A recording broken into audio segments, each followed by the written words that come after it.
is Delanie Stephenson again, and this time I want to talk about marriage after stroke. Whenever I had my first stroke, or my only stroke, excuse me, I had been married for about 11 years, and I thought that I had a very strong marriage. We fought like cats and dogs, like all married couples do. It was stressful. We had 2 young kids, 4 and 6 at the time. But I considered my marriage to my husband pretty normal.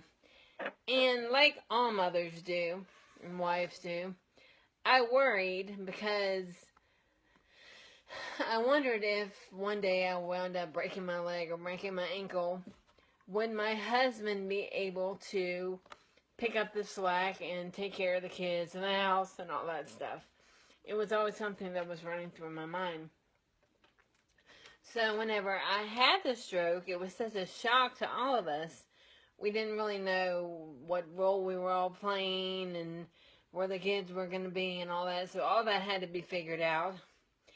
And it was hard because I was usually in a marriage, everything's 50-50 and you're both making, compromising and making decisions together.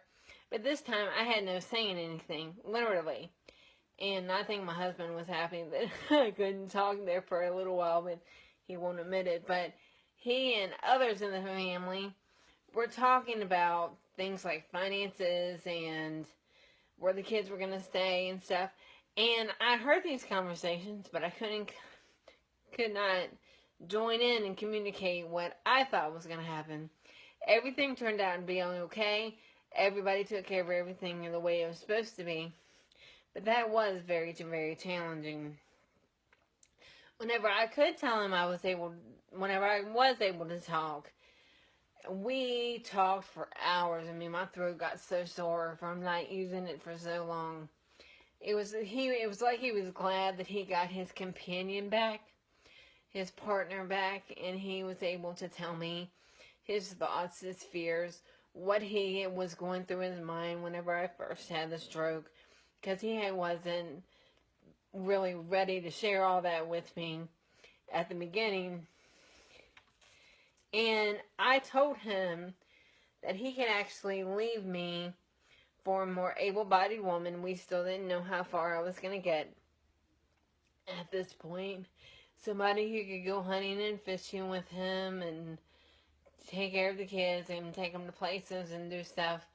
And I literally told him that was okay with me. And I remember us both just bawling and crying. And him saying, of course, that's never going to happen. He stood by me the whole time. I'm one of the lucky ones. In the hospital, he helped put on my those stockings they put on your legs so that you get circulation in your feet. He's helped give me showers, helped me go to the bathroom. He did a lot of things that whenever you hear for better or for worse in marriage, the for worse part that you don't think is ever going to happen, he stuck through me the whole time. And when we got home, I think we both expected just to slide into our normal routines and for everything to get back to normal. But it took a while for us to get into I wouldn't say steady flow, but a kind of new routine. But we still have had a lot of frustrations over the past 5 years. And one of the things we've had a hard time with has been communication. Because a lot of times I have a very mild form of aphasia, and it's hard for me to get out what I'm trying to say. Or I might mean something else and say it the wrong way, and it ticks him off, and then everything blows up and the conversation is over. Plus, I don't like to get worked up. I don't like confrontation, because with my PBA, a lot of times I start crying and bawling, and the kids come in and wonder what in the world's wrong, and they start trying to comfort me, and my husband then is like, okay, this conversation is over. So I push a lot of issues away. But that's not a good thing. It's better to go ahead and get things out in the open, because if you hold things inside, and this is whether you have a normal marriage or not, you need to get things out. Children and discipline has been another big issue. He's basically become the only disciplinarian.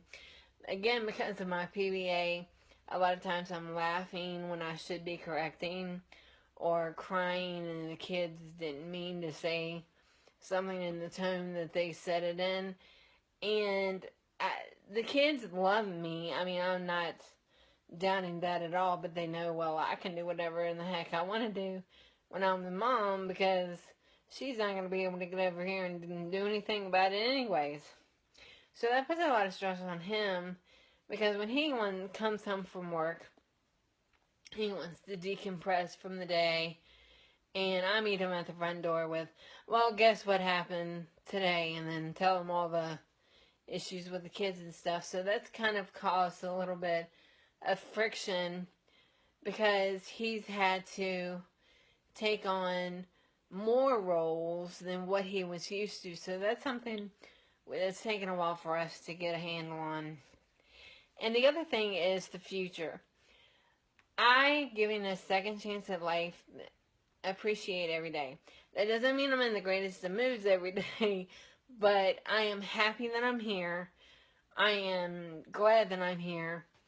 And I like to take things as they come, one small step at a time. If I look at the big picture, even at my planner for the week ahead and all the things that I need to do, I get this overwhelming, anxious feeling inside of me. And whenever he starts to talk about retirement and what we're going to do with our parents whenever they get elderly and things of that nature, and when the kids graduate from high school, and what are we going to do about health insurance whenever he retires and all that stuff, that really, that gets me anxious as well. So he thinks, again, I try to avoid these issues as much as I can. And I try to get him to see that it's not that I don't care. It's just that I want to take a wait and see approach. Wait till we get there. When we get there, then we'll worry about it. But that's hard, because he wants to make sure that everybody's taken care of. And I understand that, but I just have to take things literally step by step. Some things that I want to recommend for marriages where the husband or the wife has had a stroke is to please keep communication open. Communication may not be the same as it was before. It may be harder, especially if the person has aphasia or can't talk at all. But include them on decisions. Don't think that just because they had the stroke, they're totally out of it. They're in there somewhere.